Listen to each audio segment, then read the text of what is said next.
Hello everybody, welcome to my wood shop again. Today I want to talk about some hand cut dovetails. We'll go through the steps and whatnot of how to go about cutting them yourself. And my last video we talked about dimensioning lumber. So with dimensioning lumber, that's the first step you'll have as far as getting your blanks ready for your dovetails, whether you're doing a drawer or building a big blanket chest, whatever it may be. But in this case, we're going to use a couple sample blocks here that we used the 7 steps dimensioning lumber to get down to size and ready to go. Here I have some of the tools that we're going to need to cut these dovetails. First of all, we got a hand saw here. This is the Zuki Z saw. I prefer it. It's a pole saw, so it cuts on the pole stroke instead of the push stroke. I just have a little more control using a pole saw rather than a push saw. You can use either one. We have a 4-inch square. You can use any square you have. I just like these little Starrett 4-inch squares. Then set of dividers here. We'll be using those to lay out our pins and tails. And a 14-degree dovetail marker. You can use whatever degree you want. They sell them in various degrees. I like the 14 degree. It visually looks appealing to me, so that's what I choose to use. And then a set of bench chisels here. You're going to need something down as small as an 1/8 inch. If you only have 2 or are going to buy 2, I'd recommend an 1/8 inch and maybe 3/4 inch. They seem to be the ones I use the most. So we'll need those. We'll need a X-Acto knife or a marking scribing knife, whatever you like to use. I just like the X-Acto knife because I can interchange the blades there whenever they get dull. And a marking gauge. I got this Veritas marking gauge here from Woodcraft. It works just fine. So you just want to make sure we have a nice sharp knife on our marking gauge for whenever we're scribing our baseline. And then a wooden mallet. A lot of people use the rubber mallets. I personally like the wood mallet because it doesn't give as much bounce whenever you're hitting on your chisels there. Alright, so we've got our blanks made out. Now in most cases this would be like a drawer side and a drawer back. But for this purpose, we just got a couple strap pieces here. They're both down to the same width here and the same thickness. That's just to make one clean dovetail here.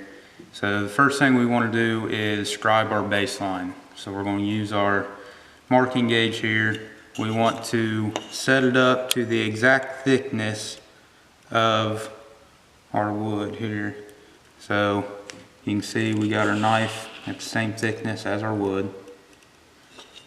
Then we're going to come back and scribe the baseline.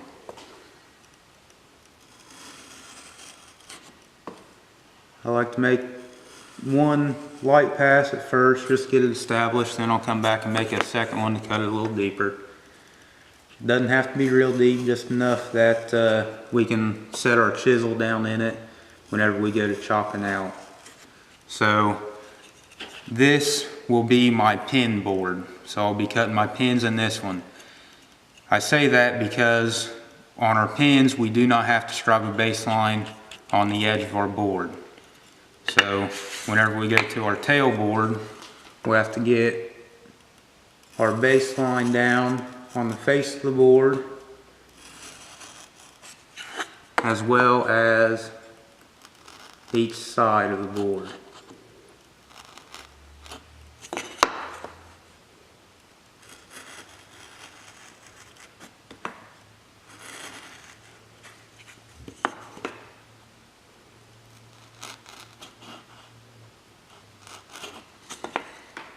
Okay, so now we've got our baselines. It may be a little hard to see, but you can kind of catch it with your fingernail. Just want to make sure it's nice, clean, and crisp. So now we're going to lay out our pin first. So we'll come over to our vise here, clamp it in, Now the first thing you want to do is measure an 1/8 inch in from the outside edge of your board. I like to use an X-Acto knife and just put a little mark there. It's going to be difficult to see on camera, but it's there. Put one on each edge here. And we're doing that so that our spacing is equal on our pins. So in this case, we're going to have 2 half pins and a full pin. So those first 1/8 inch marks are setting up for our half pin. We're going to take a set of dividers, put your first point in that 1/8 inch mark we just put, and we're going to roughly find center. When we do that, first point in, dropping our second, and then turning over. So we're about a 1/16 inch off, so we're going to move that half the distance in.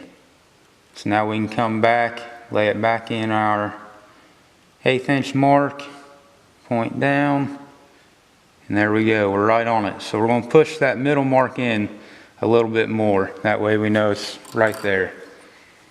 So then we're going to come a 1/16 of an inch off of that center point we just put in there.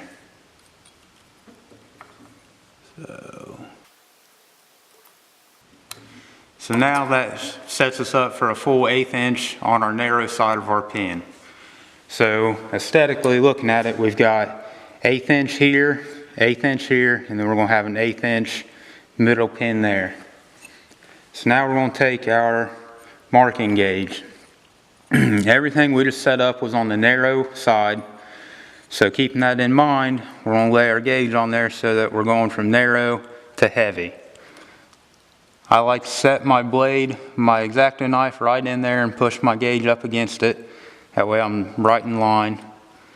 Take a light pass at first, and then I'll give another couple heavy marks so that I can see it real good and well. Come over to our middle pin, set up the same way.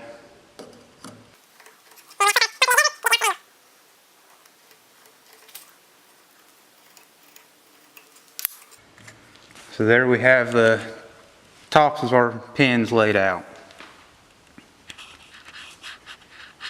So the next thing we want to do is come in and scribe a square line all the way down to our baseline. So we just want to come down to that baseline that we established earlier, giving ourselves a mark so we can see it. We're going to repeat that all the way across the board on every pin.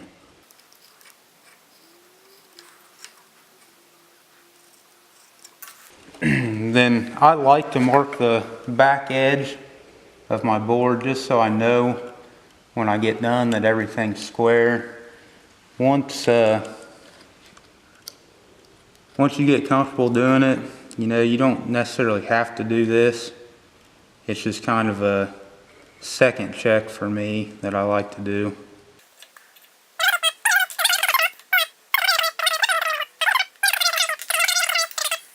Now that we got everything laid out, we know we're cutting our pins now. So I'm just going to go through and mark this section here to show to me that that's my waist. And we need to know that for whenever we go to start cutting. So of course your handsaw, whichever type you're using, is going to have a thickness to the blade. So we've laid out with these little X-Acto knife lines. So we're going to start our blade right on the edge of that line. So we're not necessarily taking that line, we're coming right up to the edge of it. Whenever I go to cut these, I've got it laid in there, and I like to start at an angle. That way I can see both edges of these lines that I'm cutting. So I can see the top edge and this line coming down. So that way I can see that as I'm cutting. That way I know everything's staying square.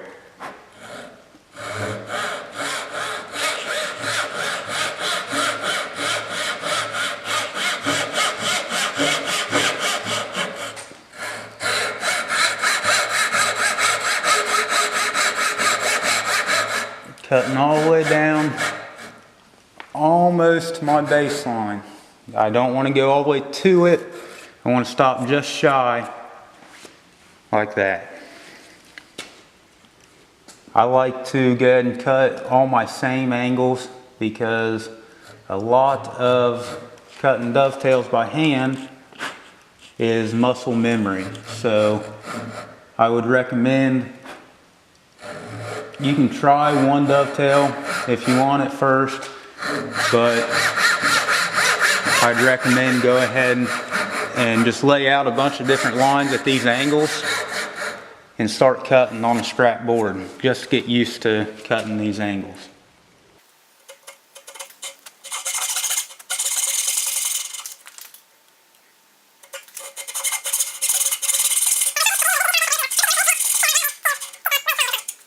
So now we've got our pins cut.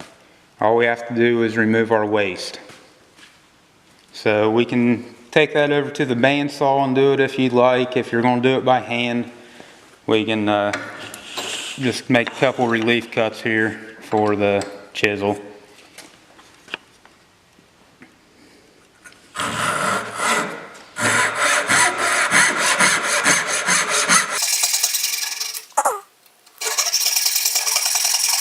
As you noticed, I flipped my board around so that the fat side of my pin was closest to me. And I'm doing that so that whenever I'm cutting, I'm not going to be cutting into part of my pin whenever I'm removing waste. So we'll go ahead and get these cleaned up and cut out of here, and we'll come back and show you the next step. Alright, so we got our waste removed out of here, so we're ready to start chopping out some of the little bit of waste we got left. So we're going to start off with our thick side of our pins facing us. That way when we do our initial chop down, we're not going to take away any of our pin material, we'll just be taking our waste.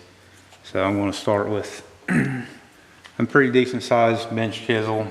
You got a 3/4 inch here just for start off here. So I'm going to start by taking about half of the waste that I have. So the waste from here to my baseline. I'm not going to go straight to my baseline yet, because if I were, then I'm going to actually push that chisel back into the wood we want to keep, because of having too much material trying to fit down in that spot. So we're going to take a little bit of our material out.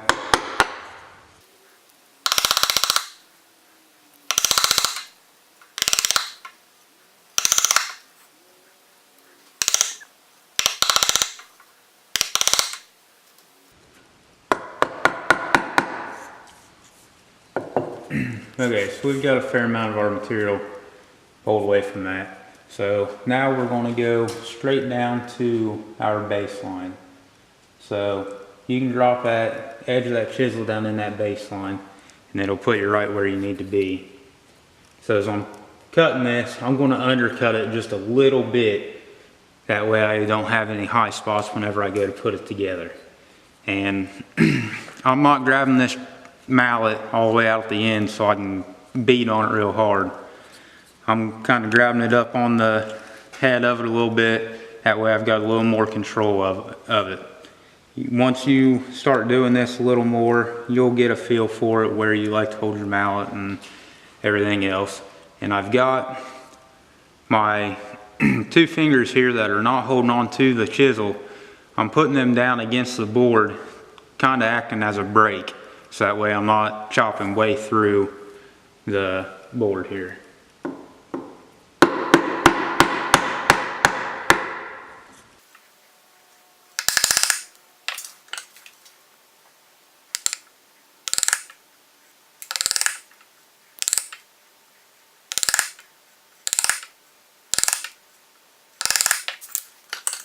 So now we've flipped over to the thin side of our pins. So you may have to switch back and forth from different size chisels. Right now I'm going to go ahead and remove my waste here. I've already chopped out the other side about halfway, so hopefully here I can just knock out a pretty good chunk of this waste. So as you notice, when I come down, I started down a little bit straight, and then I kind of tilted my chisel to the same angle that our pin's cut at. So we'll go through and remove the rest of those.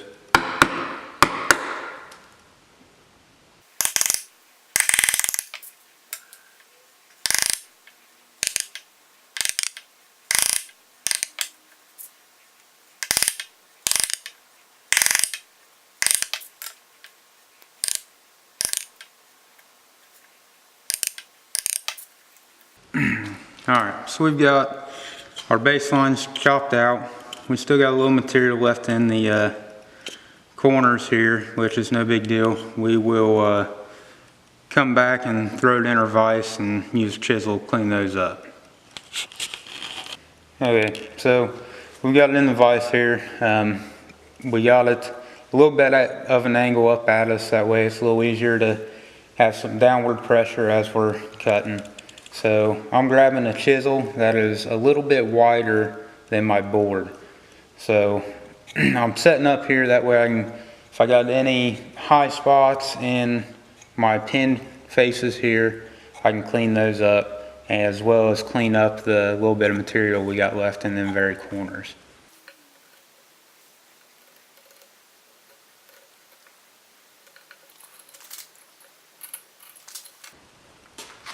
So we can come back to our X-Acto knife or scribing knife, whichever you've got. And actually it's a pretty good way to remove some of that waste.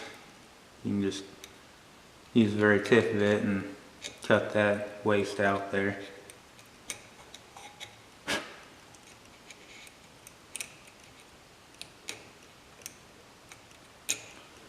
So now we should have a nice square face down, which is what we're looking for. So that looks pretty square down, and then we want to make sure that our face here, we're square across there. So you're basically checking to make sure you don't have any high material, which I got a little bit there. The rest of it down through there looks pretty good. So go ahead and get that high material out.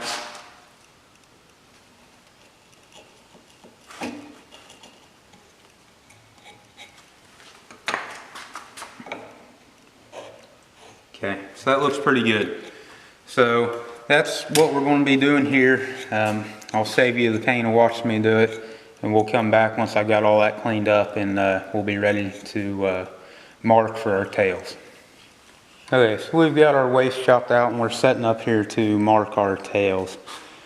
So I've got my pin board on top of my tail board, just using a clamp. If you can hold it steady enough to mark everything and hold it, that's great. I just like using the clamp to make sure there's no air in the process. So I'm going to use the handle of my mallet here just to fine tune this a little bit. Now I'm looking on the back side here to set up the back edge of my pin board with that baseline.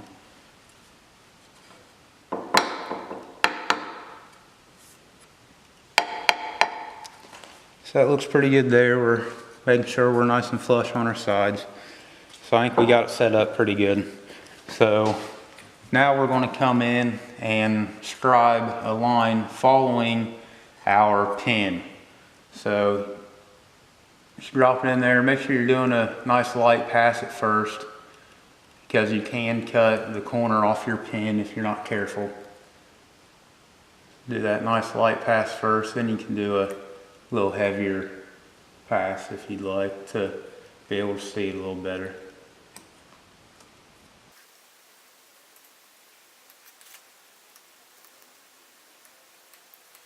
Alright, so we've got them marked. We'll pull that off. So we've got our should be 14 degrees here, using that 14 degree marking gauge, clamping it in with the marks we just made facing us. Come back and use our square to scribe a square line back from them lines. Yet again, I'm laying my blade right in that mark we just made, and then scribing a square line back.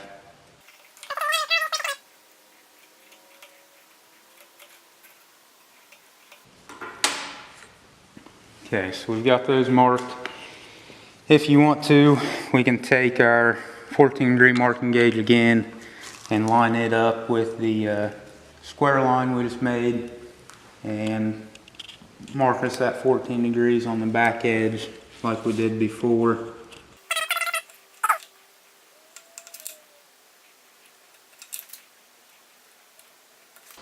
Okay, and if you want to, you can come in and mark your waist again using the X. If you need that to help remind you, may as well do it. It doesn't take a whole lot of time. So we got that down. Now we'll go to cutting out our waist here.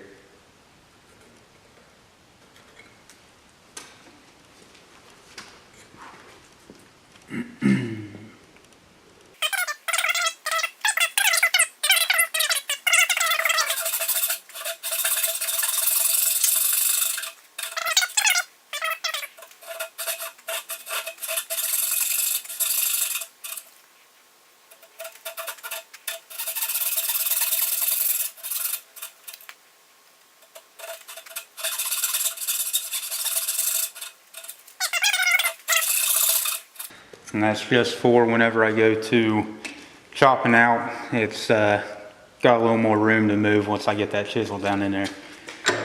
So we'll turn our board up on edge. Remember how I told you we needed to put that baseline on the edge of our board for our pin or our tails. That is because we're going to be removing that waist, and with that baseline we can do that with our handsaw here and be pretty accurate as to where we need to cut it at.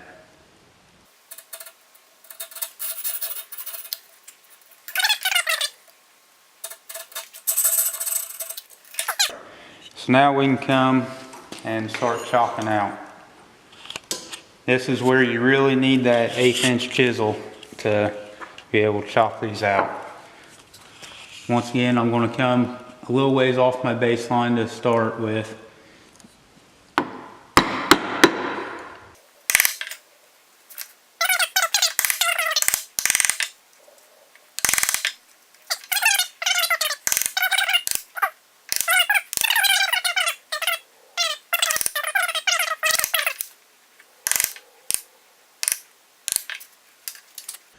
Alright, so it looks like we got the majority of our waist out. I'm going to go through and clean up my corners real good with a X-Acto knife, and then we'll come back and see how well we did. Okay, so we've got all of our corners and everything cleaned up. We're going to see how well it fits. A good dovetail, you really shouldn't have to beat it together too much. A little bit of pressure, it should slide together pretty easy. Seems like that one went together pretty good. There it is, hand cut dovetail. The more you do, the easier and quicker you're going to get at it. As far as I'm concerned, this here is kind of the bread and butter of woodworking. So you get this mastered and you ought to be able to do pretty well anything in the shop you want to do. So once again, thanks for watching, and I hope I taught you a little bit about dovetails, and hope you all get out there and start cutting them and enjoy the time in the shop. Thanks.